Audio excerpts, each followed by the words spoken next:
you're wrestling, and then December 2001, Yep. everything changes. Yep. Tell us about it. That was when I sustained my third concussion in 9 months. I was sent to Puerto Rico to kind of heal, and but also I was regulated back into the wrestling, right? So it wasn't how low will American go. You can only run with that for so long. I did it for a year, but now they want to see the guy who's belittling Americans. Now the Americans want to see him get his ass whooped in the wrestling ring. So now I'm back with, the henchmen, right? And they're kind of very demoralizing. It was a very negative background, negative in the backstage area. I would kind of hold myself. So then they sent me to Puerto Rico. And I was sent to Puerto Rico. Beautiful country, beautiful people. But, kind of destitute. They're not bringing in the big dollars and all that. So I was kind of forced. I was given an ultimatum. It was during monsoon season. Monsoon was on the horizon. It was coming in. It was just like if you've never been in the tropics or that part of the world, it's like a black wall. That's all I seen, a black wall, and it was coming in. And it was in a baseball stadium. Even the people were dispersing, and the rain started, and I was the main event. And so I went back in my dressing room. I started changing my gear, going back in my street clothes, and the promoter came. And he goes, Tiger, I need you to go out. I go out where? The people have left. The ring is drenched, and it's actually, you can see like a puddle forming in the middle of the ring. Mud is all over. He goes, no.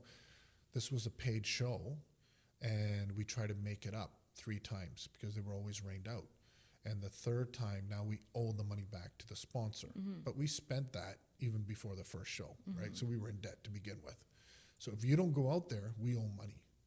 And I said, well, I'm really sorry for you, but it's not even safe conditions. Exactly. And he goes, you don't want me to make a call, right? Because WWE had creative control. Wow, make a call. So Jeez. basically an ultimatum that will fire you. But now I'm providing for my family. So I said, begrudgingly, I said, okay. So then I put my stuff back on. I went out there, not even 5 minutes or something. And I think I slipped. I hit my head on the back of the ring apron, which is exposed. It's all steel beams. And I really don't remember too much of it. I just remember being revived in a puddle of water. There was another fellow Canadian wrestler there at the time. Obviously, I was vomiting, and they took me to the backstage, and it was like it was planned. All of a sudden, normally guys would linger, everyone would hang out, you shower, you shoot the breeze, and everyone disperse, get in the cars together, and move back off to the hometown. It was empty. It was, nobody was there. Like, all the wrestlers were gone, referees were gone. I was the only one left in the dressing room. And I was disorientated. And I remember right then and there the story my dad told me, and it's infamous now. You can do a Google. They used to have a very world-famous wrestler, Bruiser Brody, and he was slain to death in Puerto Rico for going against the promoter. They basically cut his gut open, his neck open. Nobody was ever charged. Everyone was on the take. So I was in fear. I was in fear in the sense right away that I don't want to die here, right? I dealt with concussions in the past. I know there was hemorrhaging. I'm vomiting now. So I felt like I got to get out of the country. And my departure was actually going back for Christmas holidays the next day. And I said, I can't wait. Like, I don't want to sleep. So I did everything to keep myself awake. And somehow I flagged down a taxi. I knew a little bit of Spanish at the time, basically, airporto or whatever.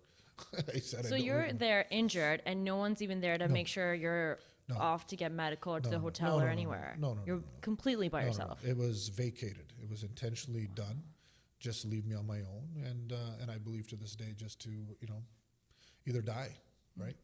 And but because it's happened in the past. So I flagged down a taxi. I had on my paper where I was staying. I told the taxi to wait. I basically went in my apartment to grab my my passport. I left all my belongings. I left the belt. I left everything. I just changed my shorts, tried to clean my face because I had blood on my face, and I went straight to the airport. And so I had a first-class ticket so they could just transfer it, and I got my flight out. Supposedly, I passed out on the flight in to Toronto. I had made a call to a dear friend of mine to pick me up. I didn't alarm my family or anything. They revived me in Toronto, and my friend in Toronto picked me up and took me right to my neurosurgeon who was treating me before in Buffalo.